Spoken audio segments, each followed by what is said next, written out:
আসসালামু আলাইকুম রহমতুল্লাহ। প্রিয় দর্শক, আপনারা যারা কাতারে যেতে চান, কাতারে আমাদের A to Z সার্ভিস কোম্পানিতে ডেডিকেট হবে। এটা কিন্তু খুব ভালো কোম্পানি হয়, খুবই ভালো কোম্পানি।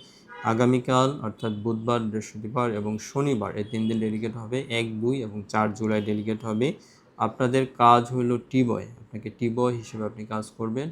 এজন্য আপনাকে অবশ্যই ইংরেজি জানতে হবে। শুধু জানতে হবে তা না, খুব ভালো মানের ইংরেজি জানতে হবে। আপনি যেন লিখতে পারেন, বলতে পারেন বা দেখে পড়তে পারেন, এরকম ক্যাপাবিলিটি আপনার থাকতে হবে। আর এটা বয়স হইতে হবে 18 থেকে 35 বা 36 এর ভিতরে, 18 থেকে 36 এর ভিতরে বয়স হইতে হবে। এবং আমি তো বললাম ভাই, যারা খুব ভালো ইংরেজি জানেন তারা এখানে ট্রাই করেন। টি-বয় হিসেবে যদি যেতে পারেন ভাই, আপনার মানে ক্যারিয়ারটা গড়ে যাবে, ঠিক আছে। এটা বেসিক হলো 1000, ফুড অ্যালাউন্স 300, টোটাল 1300 দিবে। আর আপনার বেসিক ডিউটি 8 ঘন্টা, 8 ঘন্টার পরে আপনার ওটি কাউন্ট হবে। তো প্রিয় দর্শক, আপনারা যারা ইংরেজি জানেন এখানে ট্রাই করেন। টি-বয় পজিশনটা কিন্তু খুব ভালো, ঠিক আছে। যারা সিলেক্ট হবেন, যেতে পারবেন, আপনার ক্যারিয়ারটা এখানে গড়ে যাবে, ঠিক আছে। সকাল থাকবেন। আসসালামু আলাইকুম রহমতুল্লাহ।